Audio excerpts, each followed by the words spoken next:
So I'm going to finish the chapter 10 today about the inheritance. Then we're going to skip to chapter 15, the GUI part. We want to know how to use the Java GUI interface to create some applications. Okay, so so what I'm going to do today is I'm going to introduce a couple of different features for Java. Java provides a very different features, you know, in the class you can use. So we used the example of bank account, and I think I posted the example on the Blackboard. So if you actually missed anything, or if you were not sure about what you saw, what did you see last time, then you can check the Blackboard. So I posted the source code on the Blackboard. So on the Blackboard, I just posted the bank account and also the checking account we just discussed last time, and then the savings account. So what makes the savings account different from checking account is that the typical savings account has interest rate, and the checking account normally used for people to pay the bills and writing a check.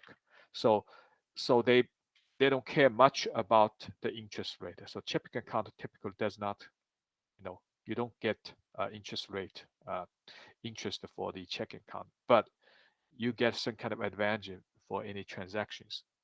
So in the checking account, you're going to have additional field variable called transaction count. Okay, so it's going to provide you like a 5 free transactions, and after you actually finish the 5 free transactions, then the bank is going to charge you the transaction fees. So typically, like every week or every month, you get 5 free transactions to write your check, or to deposit your money, or to withdraw your money. Um, so, and also the savings account, I think a savings account always incurs transaction fees. Um, but most important part for the savings account is once you if you put a larger amount of money, so at the year end, they're gonna actually give you the interest. You know, the interest rate is not really high recently, but you may get like a 2% of interest, so, or 1%, I don't know. So that's why we have to create a 2 different account, checking account and savings account. These 2 accounts are basically derived from the general bank account. So the relationship, as we mentioned, that the is checking account is a bank account, savings account is a bank account. So that's the reason why everything defined in the bank account also applies to the checking account. So every actually public methods, member methods, is accessible by the derived classes. Okay.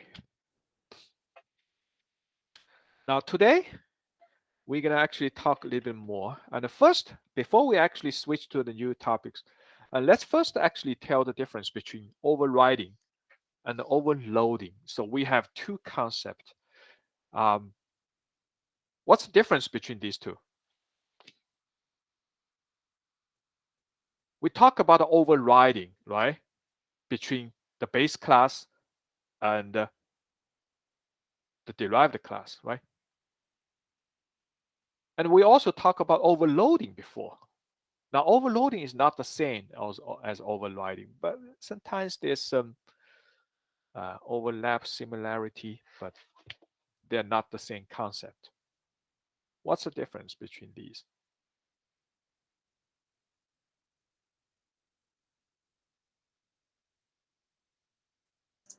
Wouldn't an overridden method have the same parameters? Okay. So when we talk about override, so when you define any method, okay, let's go back.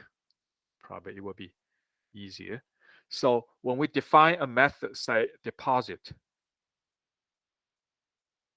okay. So deposit, you're gonna actually have an amount, like a double, like amount. Okay. Okay, let me actually use the new one. So this is a bank account. So when you define a method like a deposit, so void public deposit,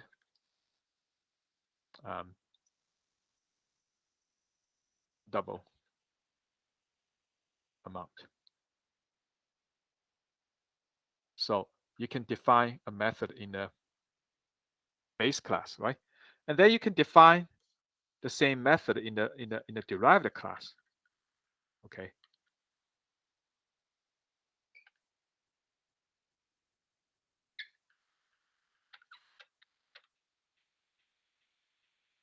Now, these are exactly the methods with the same method name and also the same parameters. And these are called overriding.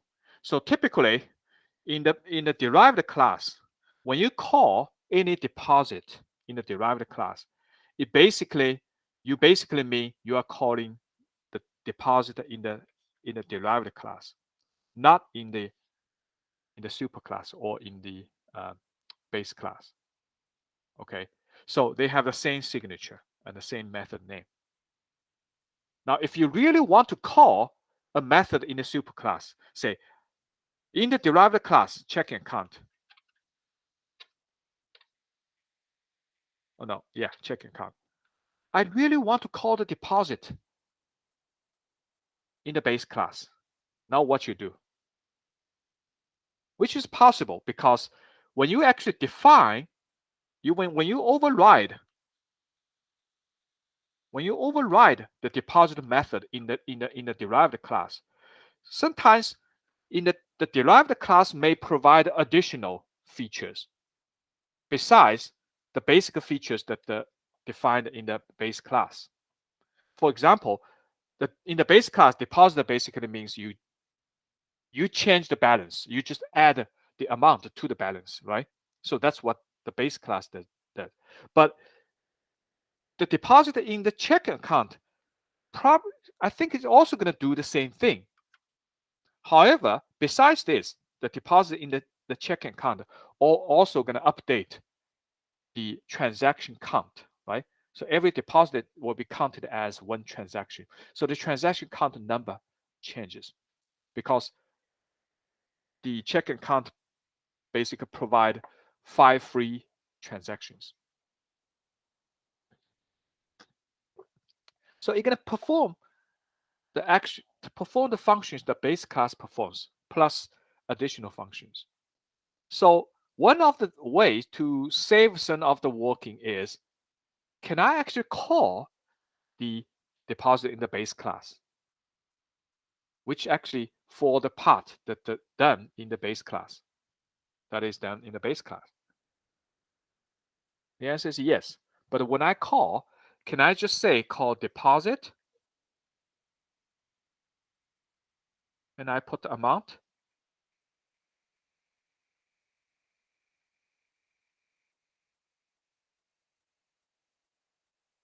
In the implementation of the checking account in the deposit, I want to call the deposit, which is actually implemented in the superclass.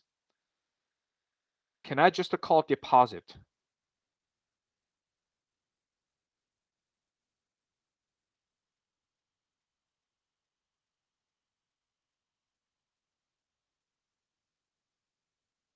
The answer I think that would be a recursion. Okay. That would be a problem, right? Because the Java probably going to be confused. Now, what do you want to call? If you want to call deposit in the checking account class, okay? Now you call deposit.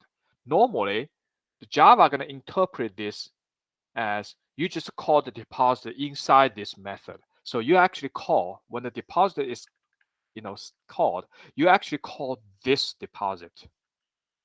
Okay, so you basically actually call deposit inside the definition of the deposit. So that's called a recursion. It's kind of recursive call, which is actually a legitimate call. But in this particular case, that's not what we want, right? And also that the recursion going to cause some kind of continuous, do something. Unless when you define the recursion and inside you set up some kind of a stop mechanism. Otherwise, the recursion going to always continue. So if you really want to call the deposit in the superclass, in the base class, you can do that, but you need to put a keyword called a super. Okay, super dot deposit. And now Java knows, okay, you call deposit and you have a super dot deposit. So that means you are calling the deposit, which is defined in the base class. Okay, so that's basically the syntax you have to follow. And then you can actually implement something else for the deposit in the checking account. So that's the override. Okay, so you basically perform part of the work which is done in the base class, and the other part you've just defined here. Okay, so then you can call the deposit in the superclass. That's called override. Now overloading is kind of different. You are talking about two methods in the same class. They have the same name, okay, but they have different parameters or different parameter types. So that's called overloading. Overloading, basically, you can treat the overloading methods like two methods with the same name, but with different parameters. You can treat them as different methods, even though they have the same name. But overriding is, it's also, you can also treat it as a different method, but it just actually with the same name and the same parameters. So it just actually decide, in this circumstance, which particular function you're going to call in the derived class or in the base class. Then the rule of thumb is, if you call these method in the base in the derived class, okay, then you call the derived class method, not the superclass method. But if you if you want to call superclass method, because this method has the same name and the same parameter. If you don't specify, you will be confused. But in general, Java will know. If this call, it happens in the derived class, it means call the class, the method in this class, not in this base class. So that's the overriding. Okay. So you need to know the difference between overriding and overloading. And overloading also happens between the base class and derived class. Okay. So now if you have a class definition, you define a class in the superclass, define a method in the superclass, and define another method with the same name but different parameter in the derived class. That's also an overloading.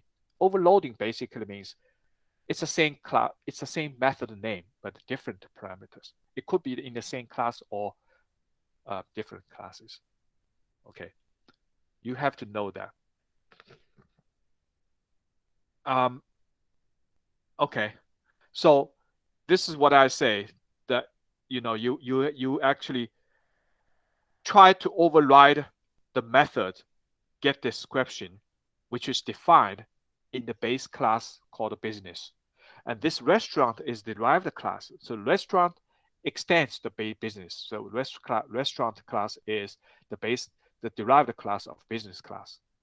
Now, the get description is defined, the method is defined in the business class.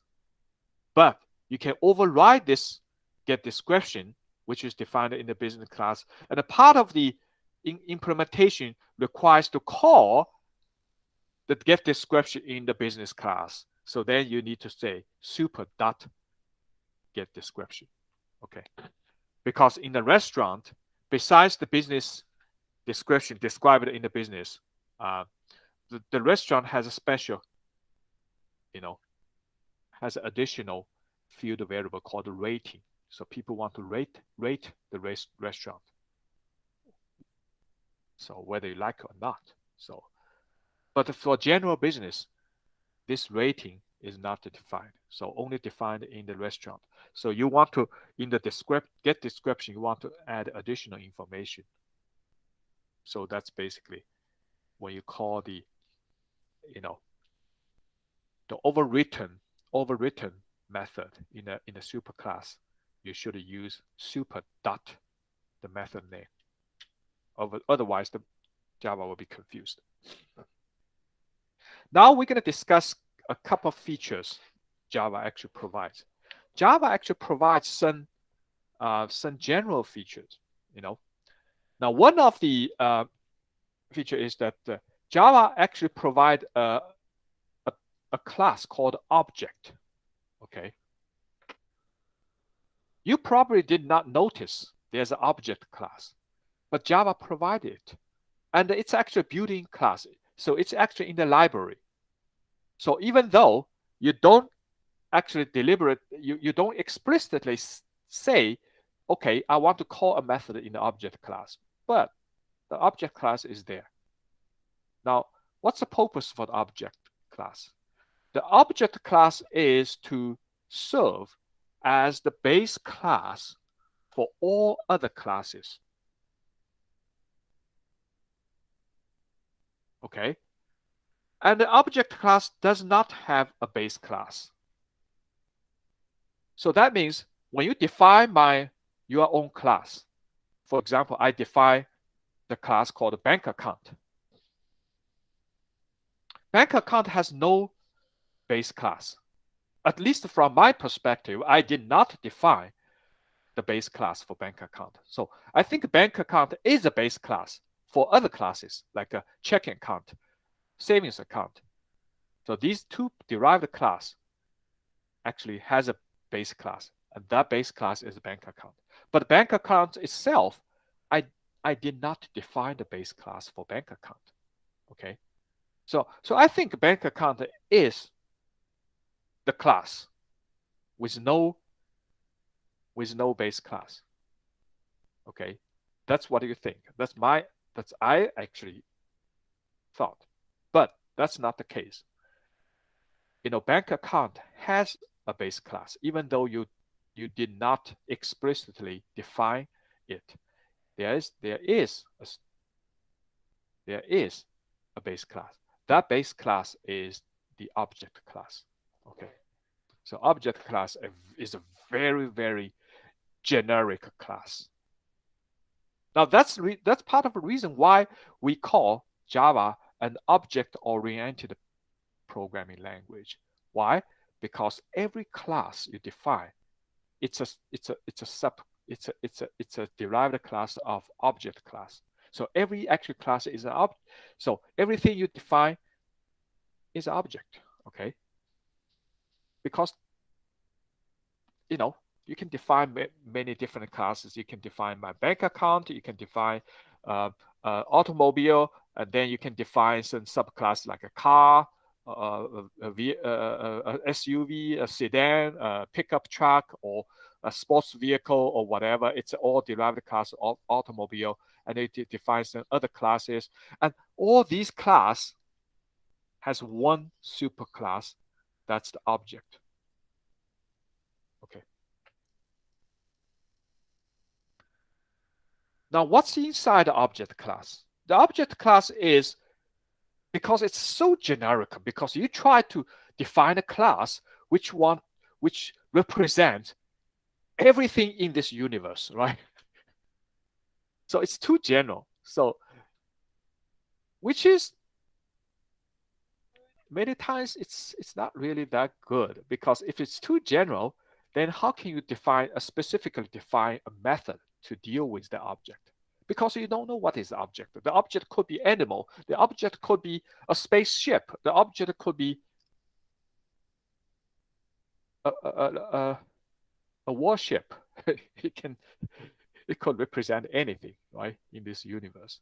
So it's too general. So that's the reason why when Java actually, when they design object, they don't actually provide many methods. The methods they provide are very, very generic. Okay. One of the method provided in the object is called a toString. Okay. So if you talk about object class, and one of the method is called a toString. Okay. ToString actually method returns a string representation of the object. Now, what does ToString returns? It's just to return something called object. Okay, just let you know it's object. And also, it's just to actually return a memory address.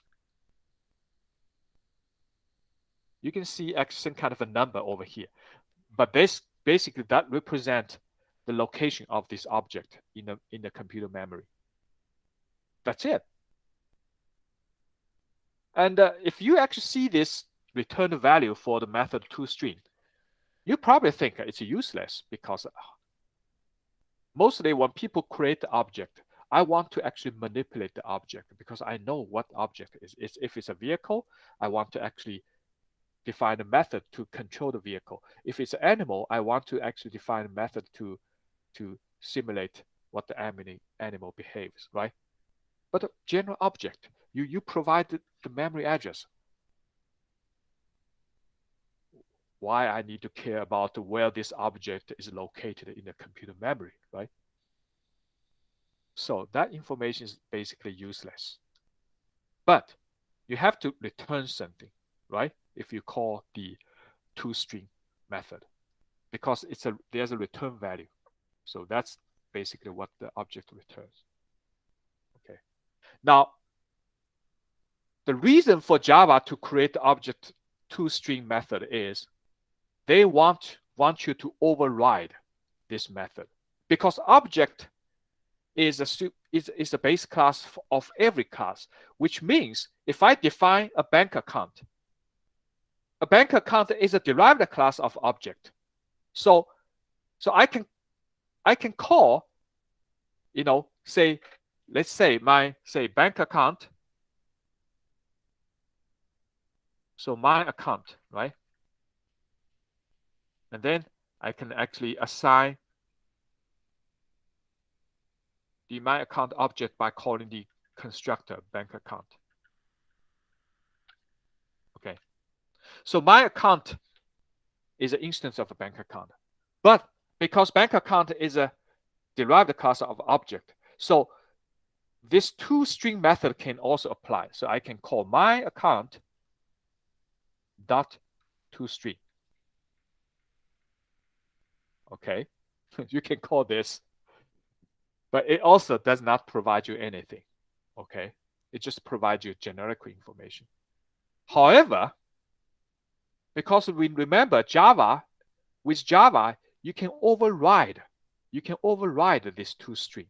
So you can define your own toString and override the method provided by the object. So you can define your own toString method and for your purpose.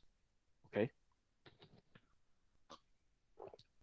The other method provided by the object is called equals. So it basically going to compare this object with another object. Now, what does it compare? It basically compare whether these two objects are the same object. So they just compare the reference to see whether these two objects are basically located in the same memory location. If they located in the same memory location, the equal going to return truth. Otherwise, it's going to return false. Okay. So it's just another, unless you override the equal method, you can override it. Remember, in Java, the derived class can always override the methods defined in the base class. So because object is the base class of all object is the base class of all classes.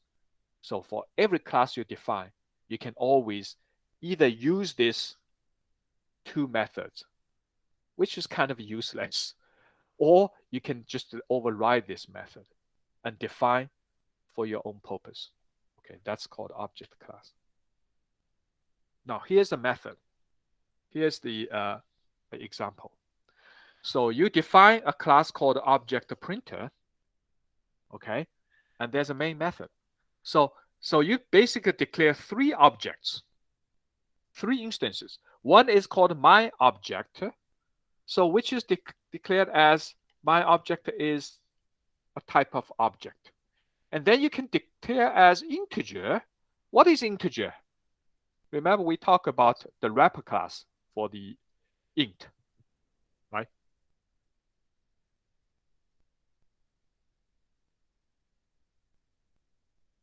For int.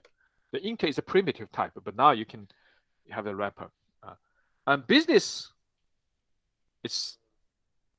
that's the class basically. If you read the Xi books, business is a class declared in certain of the exercises in the Xi book. And the restaurant is a derived class of business, if I remember correctly. So, but I did not talk much about the business class in class. So that's in this class. I'm sorry, this class is the computer science class, not the Java class. Okay. So business is called some business, and I call the constructor for the business. Okay. So you declare three reference objects. My object, num, some business. And then I try to figure out what does this toString gonna just give me. So then I call my object dot toString. And then I call num dot toString. And then some business dot toString. I want to see what does this return. So then the output actually turns out to be my object equals java.len.object. Okay. But this is some kind of it's actually hexadecimal. Okay.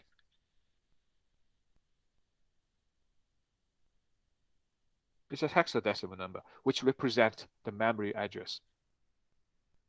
And also some business, it's the first one basically tells you what's the name of this object, which is business. Okay. And then what's the location? It's located in here. That's the memory address. Okay, again, memory address. Now these two basically are useless. The only thing used for information is that the toString gate tells you what is the object name. And then now this is the class name called object. This is the class name called business. Now, the only actually toString that returns a meaningful value is the num, the wrapper class integer. Because when I declare the wrapper class, I assigned 100 to the integer. So now it returns num equals num.toString returns 100. Its actual value, not the memory location of this integer object. Okay, so this is the only thing.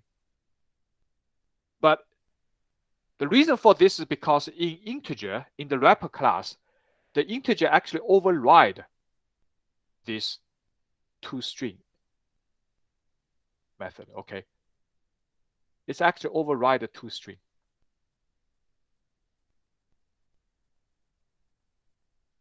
But the other class, like my object business class, it did not override it. Unless you override it and put your own implementation for the toString method, then your toString method gonna actually, does some job based on your implementation. Okay. So that's why the user-defined class can override the object's toString method and return its own string. Return its own string. Okay, not one string. So if the user-defined class is also base class, and the derived class does not override toString, then when the derived class object's toString method is called, you actually call the base class toString, not the object's toString. Okay. So that means if you have object and then you have a derived class, and the object have a toString, and derived class basically override the toString. Okay, you override it,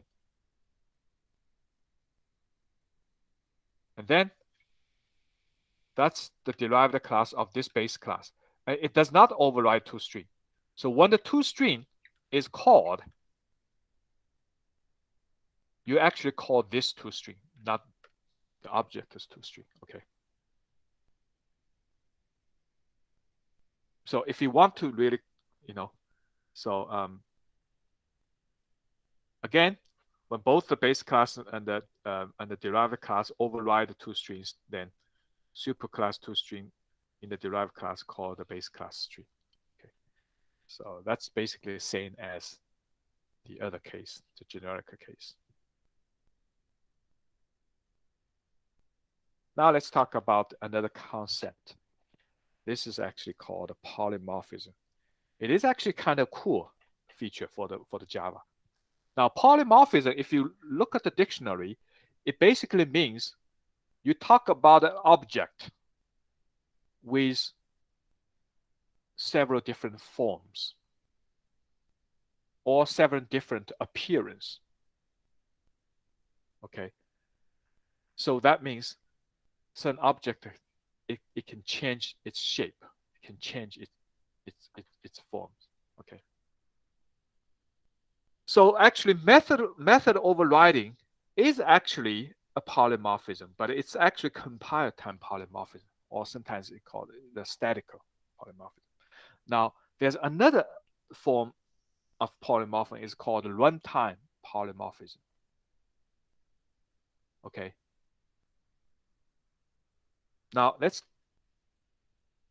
actually look at the example to see what does the polymorphism mean. Okay, let's actually look at the example called polymorphism, and I use the animal example. Okay. Okay. I defined 3 classes. The first class is called animal.java. So these 3 classes are very simple class. So the class animal has 2 field variable. One is a name. The other one is the sound. Okay, animal gonna make a sound, right? Now, these are 2 different constructors, so I can construct an instance of an animal. For the default constructor, I'm gonna actually use the name called a cool guy, whatever. And the sound, because the class is called animal, how should I know what the sound they're gonna a general animal gonna make, right? When you talk about cat, when you talk about a tiger, when you talk about a horse, now I can describe what the sound they're gonna look like for a specific animal. But for generic animal, you're gonna say, what is the sound this generic animal gonna make? Okay, I don't know. So I just say assign a name, assign a value called animal is making a sound. So I'm actually saying nothing. this is almost saying nothing. Okay. And also the second constructor, I provide a name for the animal, but the sound I still don't know. So I just still use the generic actually string called this animal making sound. And then one of the method I define in the animal is called make a sound. So what does the make a sound do? It just print out the variable called sound. Okay, it just print out this. So if I define an instance of animal, and I define instance of animal called a animal, an animal. So when I say a animal dot make a sound, what do you think it will print out?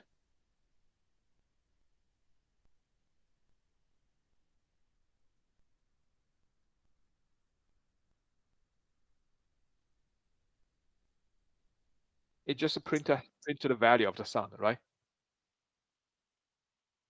Which is just animals making a sound because we haven't defined it any further, right? yeah, it's just a sound itself. The sound is defined like this, right? In either constructor, the sound is defined as animal is making a sound. Now then I define a particular animal called a cat. So I extend the cat, so extends to animal. So cat is an animal. So I define a derived class called a cat. Cat extends animal. So then in the constructor of the cat, I'm going to use the name, which is defined in animal. Why I can use it? Because it's protected. So protected means the name is defined in the base class. Sound is defined in the base class. They are protected. So I can use it. I can call the name in the derived class, which is fine.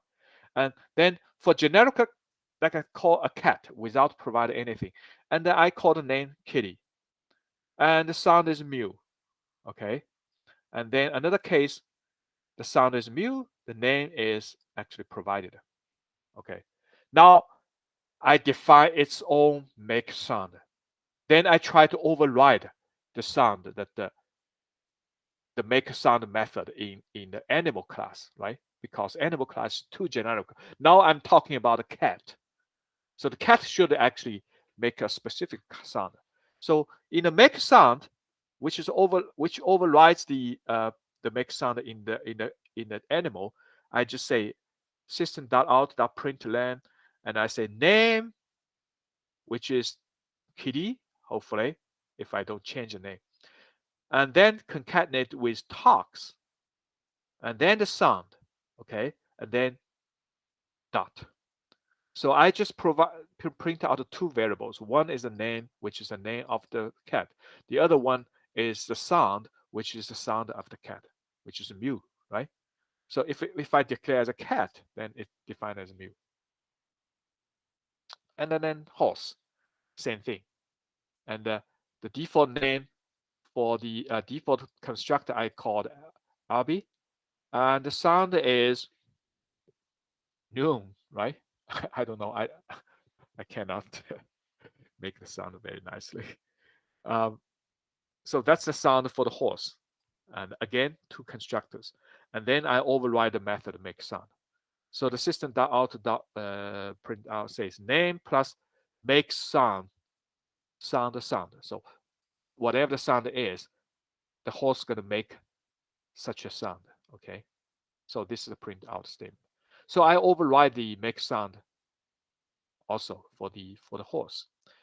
And then the general actually main method is I actually put the main method in a horse. I can actually create another class and put the main method, but I put the main method in a horse for So what I do here is I declare three variables. An animal is called an animal. Okay. Animal, a horse. I call it a horse. Okay. And another animal, I call it a cat. Okay. So I declare three reference variable, right? They are all of animal type. However, so I think initially I'm gonna say animal. Okay. So what I do is, even though all three, an animal, a horse, a cat, they are all of type animal. Okay. But when I actually assign the instance variable, then I assign different. An animal, I'm gonna actually equals new. I call the constructor animal, and I put the RB in there. Okay. So an animal is still an animal, right? But a horse, it's declared as animal, but I actually call the constructor of a horse, not an animal. Remember, I call the constructor horse. And for cat, I can call the constructor cat. Okay. Let's see. What do you think if I compile it?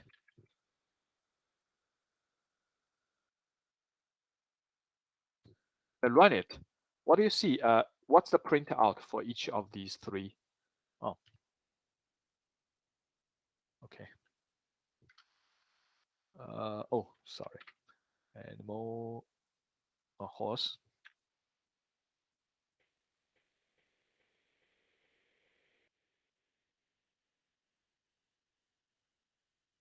Yeah. So I can run this. What do you think the output going to be? Animal makes sound. What's the output?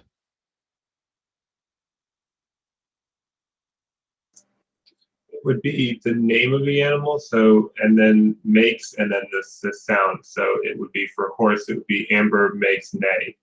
But Okay. you'd have that for each of the animals. Okay, let's see. So you're going to find out animal is making sound. Okay, the first print out. Why? Because I'm calling the making sound of the base class, right? Because an animal is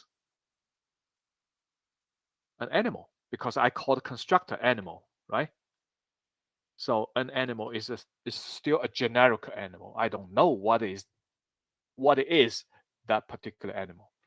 You know, it's still a generic animal. I just don't know what is it. So I just still call animal. But even though I define a horse as an animal, but I call the constructor horse. So I actually call the constructor. So that's kind of interesting. Then Java actually realized, oh, even you declare as an animal, but you actually assign a horse to that a horse. So I know. So I'm gonna make a, you know, this a horse dot make sound. I'm not gonna call make sound in the general animal class, but I call the make a sound in the horse class. So which says Amber makes no sound. Okay, no sound, right? And then the cat. So I call the constructor, which is actually in a class cat. So then it can actually say squeaky talks mew. So this make sound is actually defined in the cat class. Why? Because when I assign the object, I assign the cat, not general animal. So when I'm not calling the animal constructor, I call the cat constructor. Okay. This makes sense, right? Or not? Because supposedly, if I try to actually a horse should be, you know, it's an instance of a horse, and then I should declare the horse as a horse, not animal. But now this is actually the beauty of Java, because when you declare these animal, I don't know which particular animal is each of this is. So then when I actually call the constructor, I know exactly a horse is actually a horse. It's not I know exactly what animal is that. So I call the horse, and Java recognize, oh, even though you declare as animal, but I can actually call all the methods defined in the horse, not a general animal. So also same for the cat. So in that case, like animal, if we declare as animal and I call an animal, but if I actually say, I change this when I call the assign the object, when I assign the reference, I reference this animal, an animal, to a horse object. Okay. When I call horse,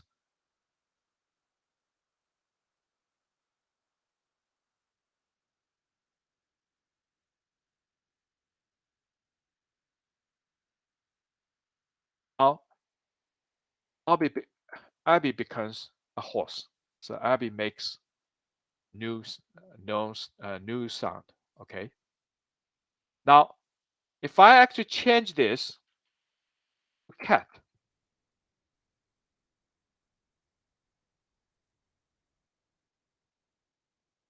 even though I didn't, when I declare an animal, it's an animal. But when I actually a reference the animal to an object, I reference to the cat object. So then I call the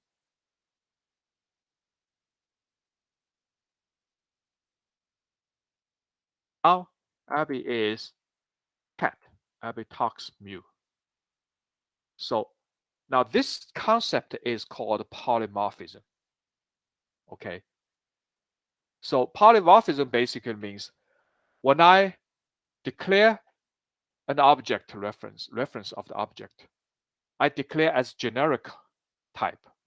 But when I actually call it, and then it depends on which constructor or which object I actually point to. So then it becomes a specific type. So in this case, so it looks like when I say animal, okay. So when I declare an animal as an animal, so I basically create an instance an animal.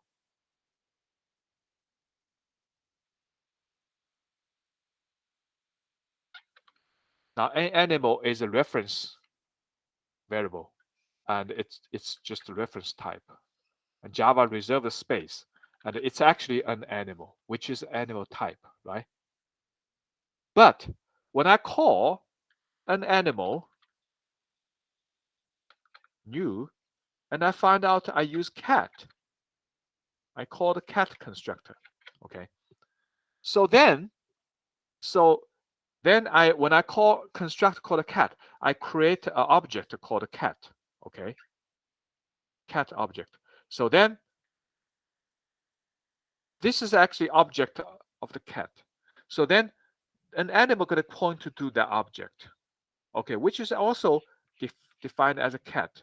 So then when I call make sound, it's actually called the make sound, which is defined in the cat, which actually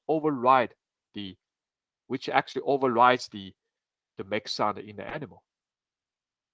However, when I actually assign this reference variable to a horse, then it basically points to a horse. So that means when I declare this variable, I don't have to specify which particular animal is this. But when I actually call it, I can assign any kind of animal to this. So that's basically called polymorphism. Polymorphism basically means an object has a different forms. So when I declare this object, I declare only as animal. But then when I use it, I can use it as a cat, or I can use it as a horse, or I can use it as any other animals, as far as these animals are derived from animal, okay, from the animal class. That's called polymorphism, which is kind of cool, right?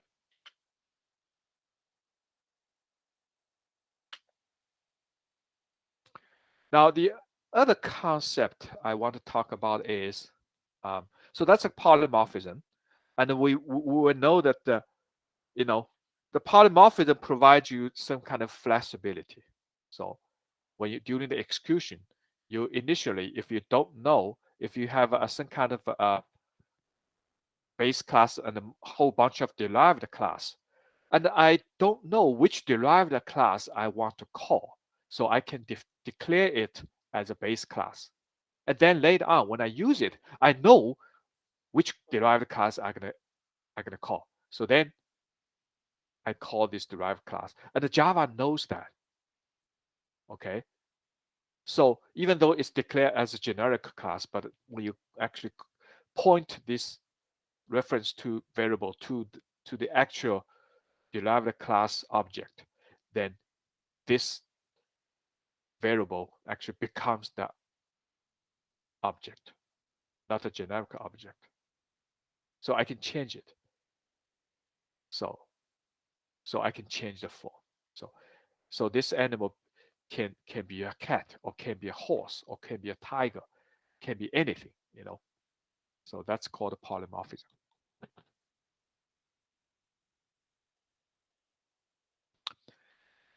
Now, actually, Java actually provide another feature called abstract class.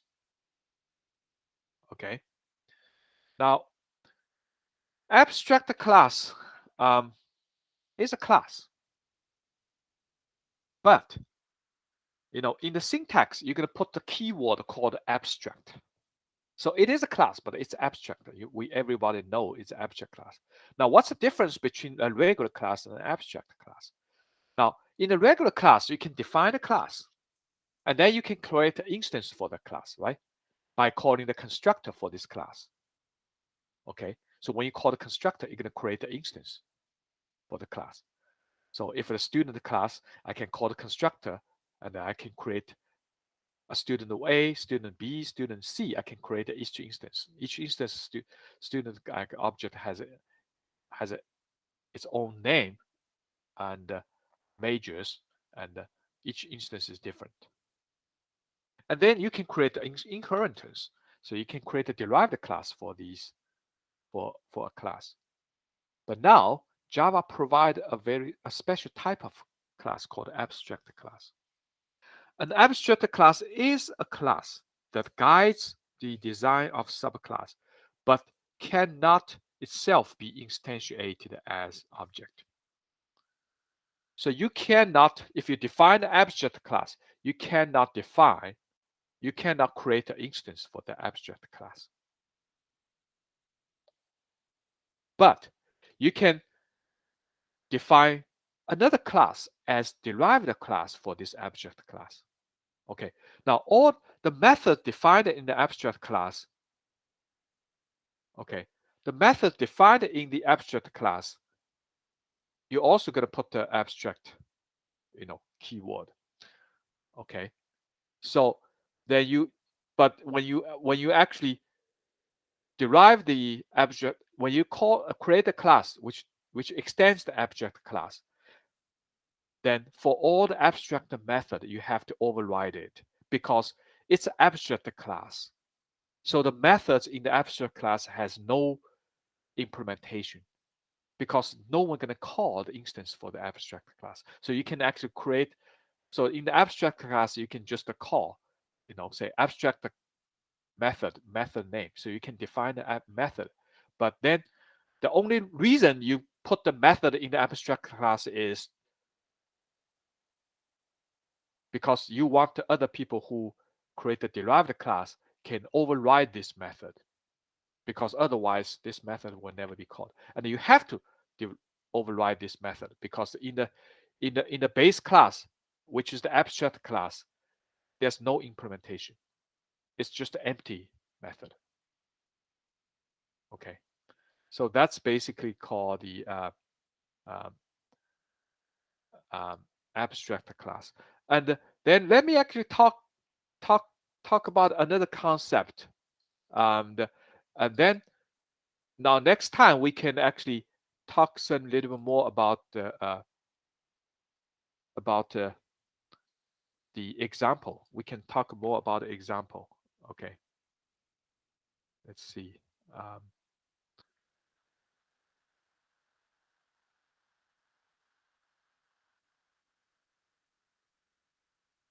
Okay. Let me actually talk about the last topics. That's called the interface. Okay. Let me actually, before the abstract class, let me actually give you an example for the abstract class. Okay. Let's see.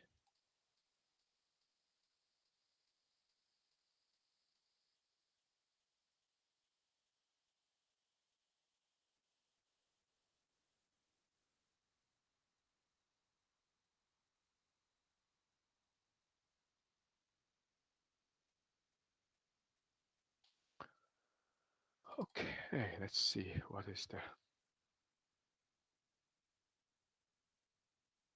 Okay.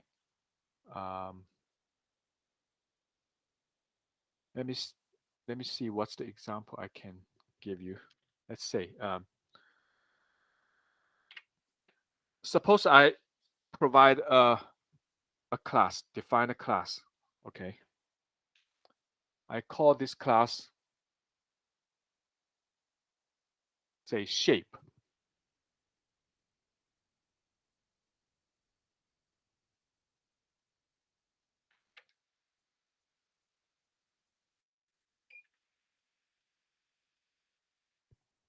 Okay. Now it's a class, right? But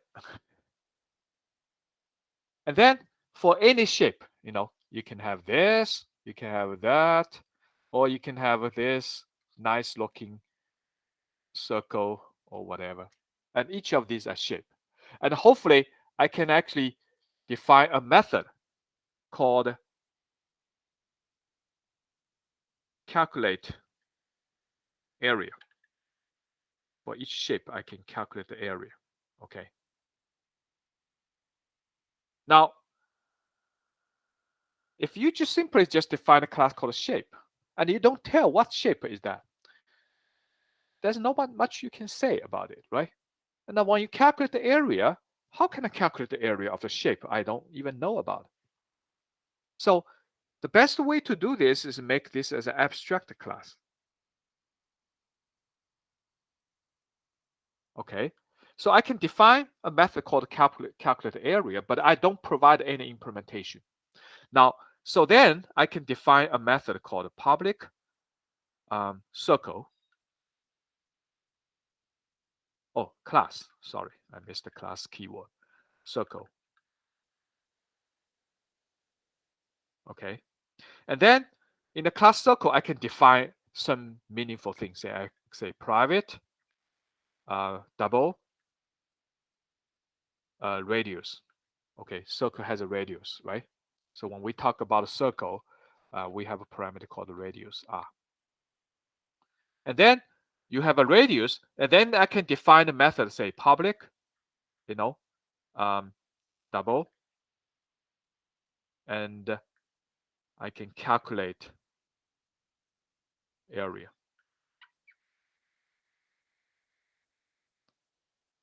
I can actually I can implement this calculate area. So this is going to be an override method, right? Because the method to calculate area is defined in the oh, sorry, I have to extend shape. So circle extends shape. So that means circle is the subclass of shape. Shape is the base class. But shape has a calculate area defined, method declared. But because it's an abstract class, so I don't have to implement calculate area because even though I'm allowed to implement, I don't even know how to implement. But if I actually declare circle, then I can override the calculate area. So how can I calculate the area? It is the value pi times the square of this radius, right? This is going to be the area. So I can return this. Okay, I can implement this. And I can create a class called a public class rectangle extends shape. And then I can provide two field variable for rectangle, right? How can I describe the rectangle? I can use the length and the width, right? Length and the width. Okay, length and width. And when I calculate the area, it's simple. It's L times W, length multiplied the width. That's the area. So I can provide the implementation for circle and for rectangle, but the shape is an abstract class, so I don't have to create implement any any details for the calculate area method. So that's basically some kind of approach for the abstract class. Okay.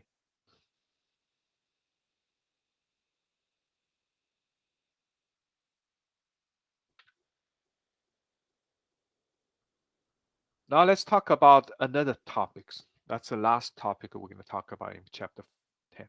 That's called the interface. Okay. Now Java actually provides something called interfaces as another mechanism for programmers. Okay. So an interface is it's not the same as class, but an interface can specify a set of abstract methods. Remember, in the abstract class, you can define abstract methods. So, and then when you actually use the interface, you define the abstract method. Abstract method has no detailed implementation, but with the interface, you can actually define a class, and this class gonna implement this interface.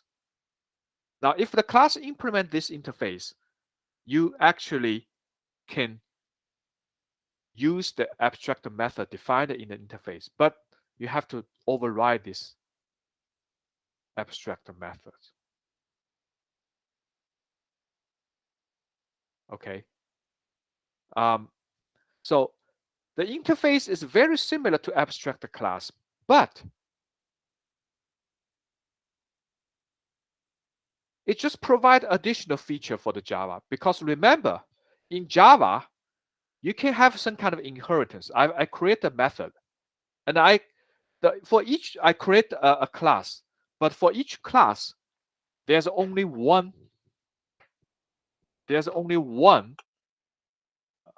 Let me find my pen. Where's my pen? Okay. For each class, there's only one.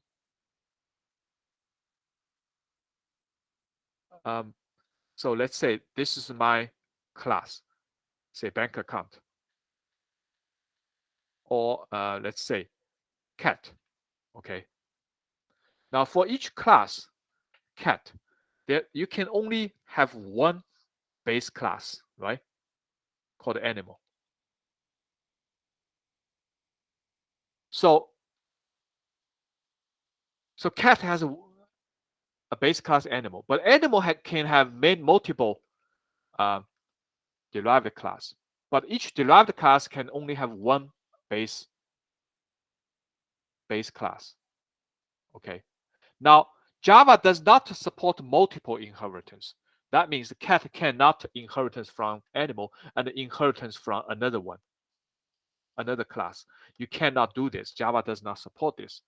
But you implement it as a, now this is a class, base class, but or even abstract class, you only allow to have one superclass or base class. But if you want to inherit many different methods from another object, now Java used the interface to provide this. So the interface, you can define something as an interface. Okay. So the interface, you can define a whole bunch of methods in the interface, abstract method. And the cat can inherit the methods from the base class, but also can inherit the methods from interface. Okay, so the interface provide some kind of workaround for Java. So Java does not provide support the multiple inheritance, but Java, you can inherit from one base class, but you can inherit many methods from many different interfaces. Okay, so that's the way of Java to deal with this. Now, interface provides some kind of flexibility. Okay, so let's take a look. Let me actually show you one of the example. So let's see.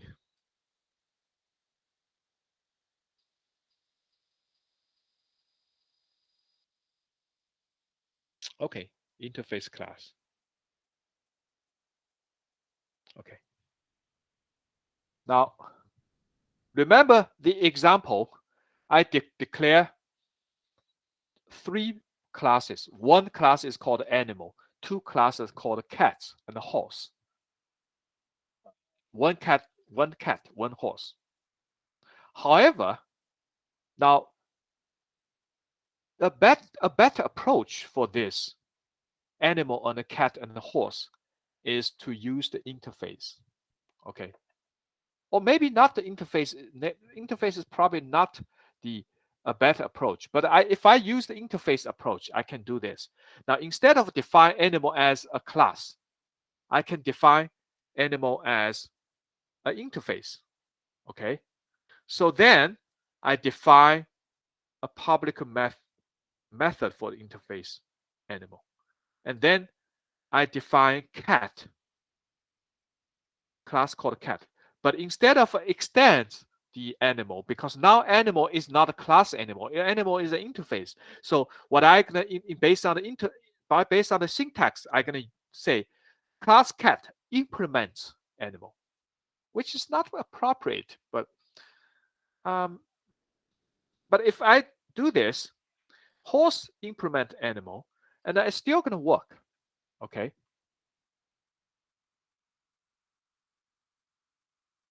This still actually works. Let's see.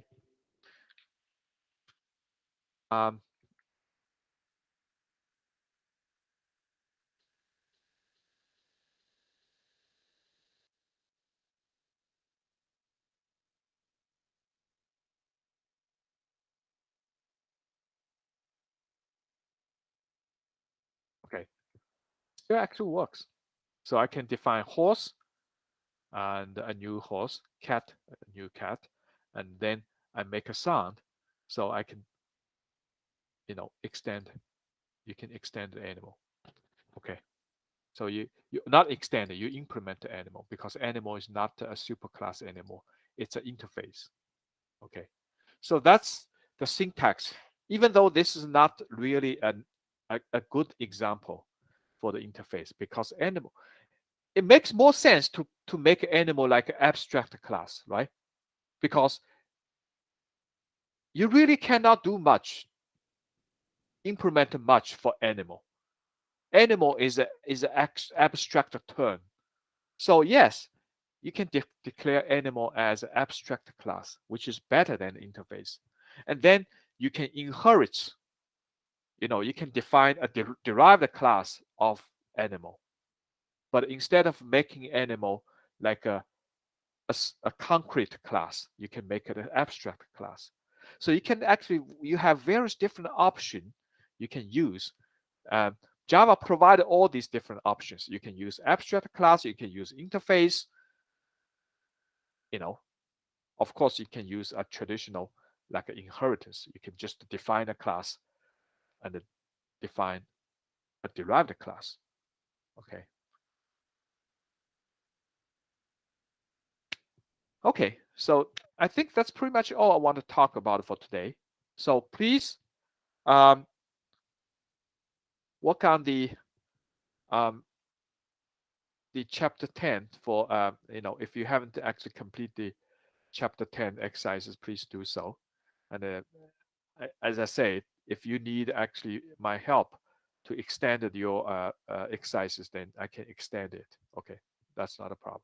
And also, if you want to read the next chapter, next topic, please actually read the chapter 15, the Java GUI. And also, I'm going to post a presentation on the Blackboard for the Java GUI, which is going to be in addition to, besides the Zybook. I think I don't like the Zybook in the writing for chapter 15 in Zybook. It's a kind of messy. So I actually tried organize this into a PowerPoint.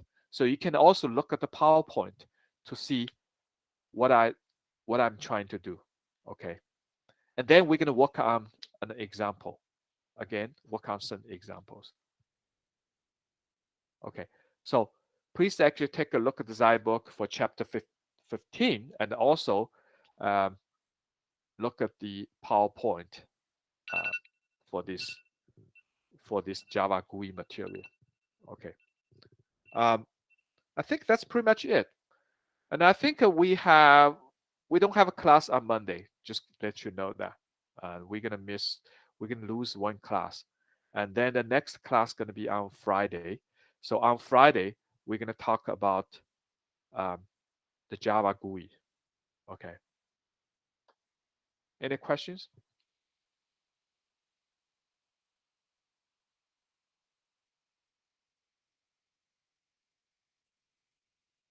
Let me stop.